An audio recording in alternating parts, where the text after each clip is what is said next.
Hello and welcome to my studio. My name's Emma, I'm an illustrator based in Sheffield and these are my daily-ish vlogs.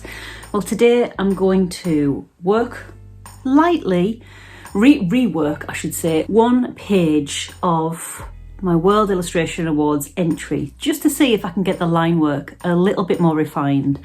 This page was the first page that I did after it's basically a few pages of a book idea that I've got. So I did the cover first, and then this is the first internal page that I did. Subsequent pages, the smaller images, I managed to get a bit more refined line work. Just want to see if I can get that level of refinement on this page as well. I should be able to.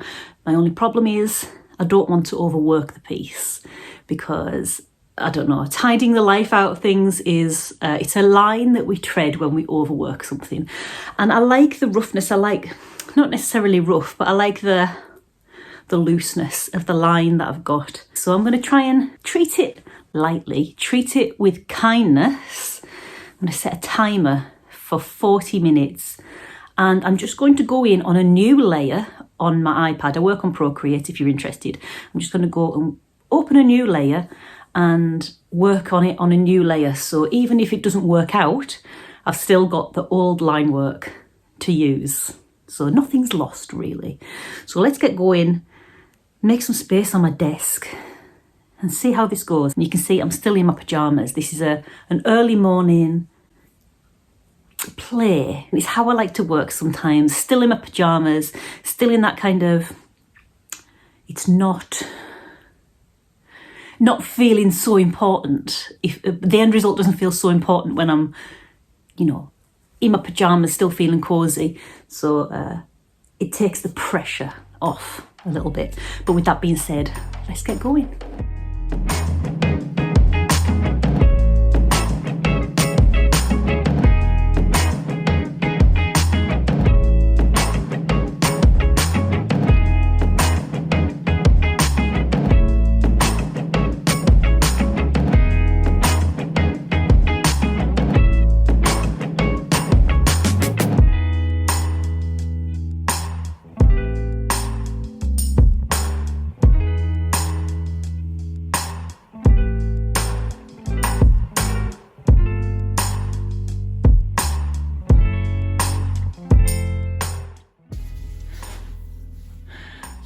That's worked really well.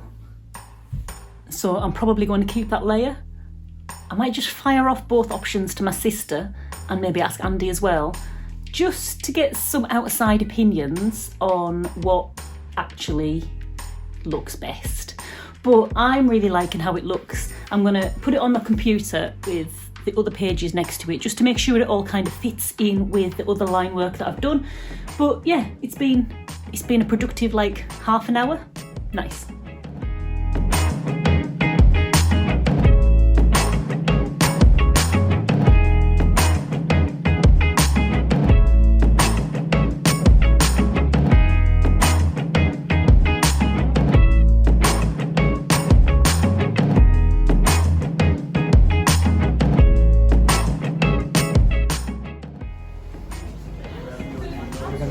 Yeah, if there's one available.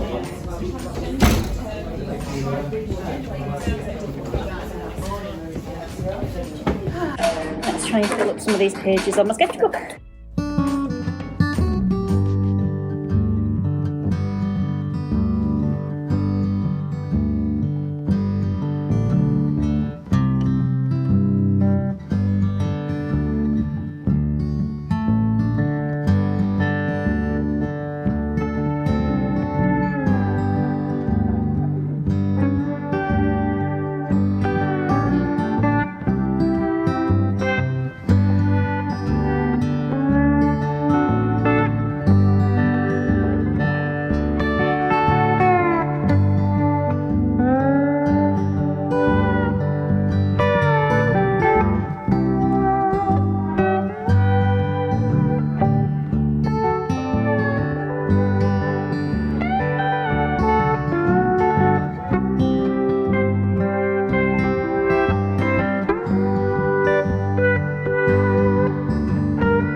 got back. We went to the charity shop while we were out and has a little rummage for some frames. The other day, if you've watched, I went to a gallery sale with my pal Jenny, got some proper bargains on some art. When I got home, I measured them up immediately and put the measurements in my phone, and that's been really useful because now I know that I have the measurements with me when I see frames. Charity shops are a great place to look for frames.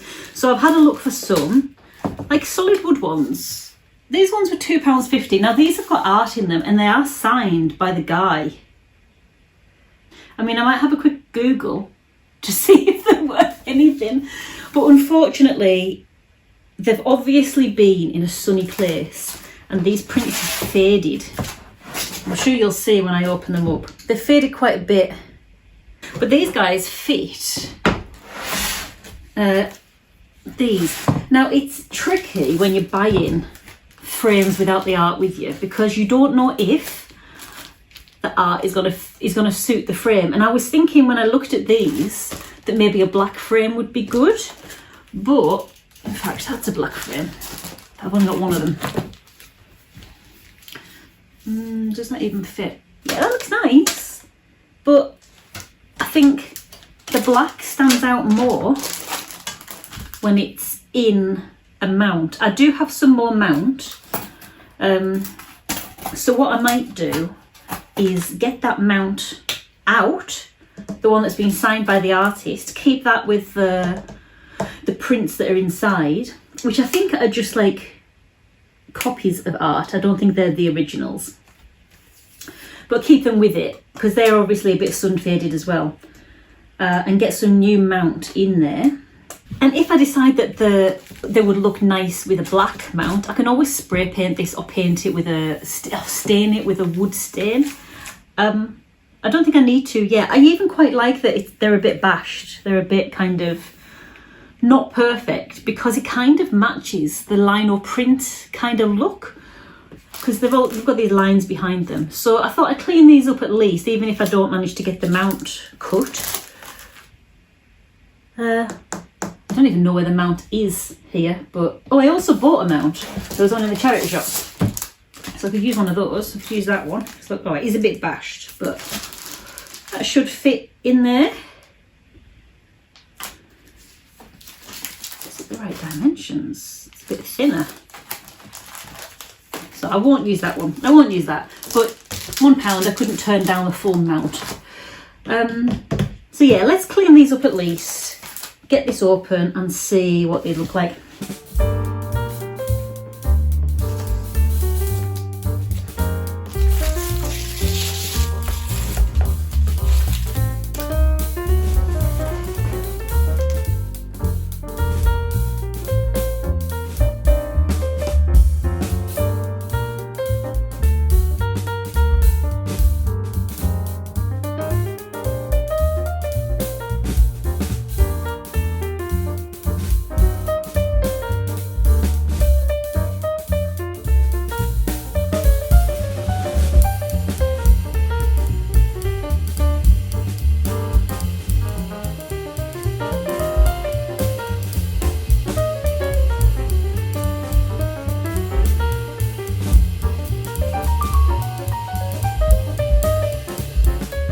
The inside of this glass has got mildew on it, so I'm going to give it a little clean because that'll be frustrating if I've spent time framing this up and then when it's on the wall all I can see is mildew.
Let me show you the stage that I've got to with the framing.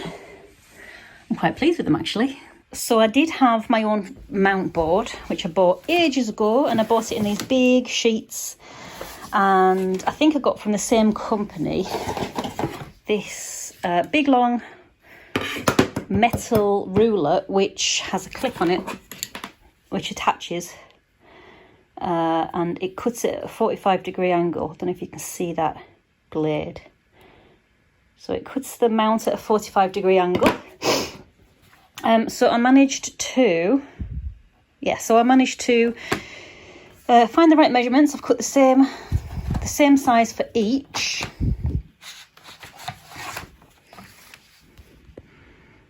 So you can see the angle that's on the mount that the mount cutter has used. And what I've done, I've got them all set up to the right position with the help of my handy light box, which was a 40th birthday present last year from Andy. And it's really useful because you can, let me move this over. You can see the edge of the mount and you can see the picture through it. I've never had this before. I've never had the light box before when I've been mounting things. I've always had to do it kind of by eye and guesswork. So that's pretty cool. So I've never had any formal training in how to mount pieces, but I did a lot of reading up. So after you've cut the mount, when you come to hang the image inside, it's not advised to stick the image all the way around in the mount, because, and you've probably seen this yourself, sometimes you'll see pictures where the image is wobbly inside, the paper's absorbed moisture from the atmosphere and gone wobbly, or maybe it's slipped inside the mount, and there'll be a gap between the mount and the picture. The picture no longer kind of fits the mount properly. You've probably seen it, I've seen it, definitely. And the way to get around this, the idea is to use a tape. So I've used it's a gummed archival linen tape. I got it when I was doing all of the framing and stuff, so I just had it left over. It's acid free, so it's not going to change the colour of the paper over time. And what you do is you just cut a little bit to size, it comes in a roll. It's gummed on one side, you wet it and you stick it down. And the idea is you stick it just on the top of the picture, and then you can see there it's like made a little hinge for it. And then when that's in the frame, the weight of the paper keeps it flat. So hopefully you won't have any of that kind of wobbling and coming away from the mount that you might have if you stuck it all the way around. So that's something to bear in mind. Because I had to wet this to put it down, I mean, it's pretty dry now, but it has been wet, so I'm going to put that to one side to dry while I get on with cleaning those frames. I'm going to spray the frame with a normal multi-purpose cleaner and then get any kind of smudges or streaks off with a microfiber cloth, and then we'll go on to the next bit of the process, because these will hopefully be dry by then. But I really like the way they've turned out. I think they're going to look pretty cool together.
While this is not by any means their final location, I wanted to put them on here just to show you how they turned out, and I think they turned out pretty nicely, if you can see with the light. I think they turned out really nice. I really like the wooden frame with them. I think it just lifts it a little bit. But like I said earlier, if I decide that I really don't like this kind of oranging pine, because wood changes colour over time. It might have been lighter when they first made it, but this kind of now orangey kind of pine, I could always stain it in the future. That's very, very reasonable, very possible. But I like them. I like how they turned out. These two are the ones that really caught my eye when I was at the art fair. What is it? It's not an art fair, it was a gallery sale. So I'm really glad that I found something today that fit those. I still have the other measurements from my other prints. I really like this one. Can't wait to get that framed up. And there's some more there as well, which I'll do another day. Doesn't need to be done now. But I'm pleased with the progress today, so that's nice. I didn't expect to have these framed by today. Nice. It's nice when a job gets completed. So I hope you've enjoyed this video. If you have, maybe consider giving it a thumbs up or a comment. Or if you're not already subscribed, maybe go and subscribe yourself to the channel if you like it. If you don't worry, that's fine. You never need to watch me ever again. I'm going to now leave this video here and hopefully I will catch you in the next one. So until then, bye.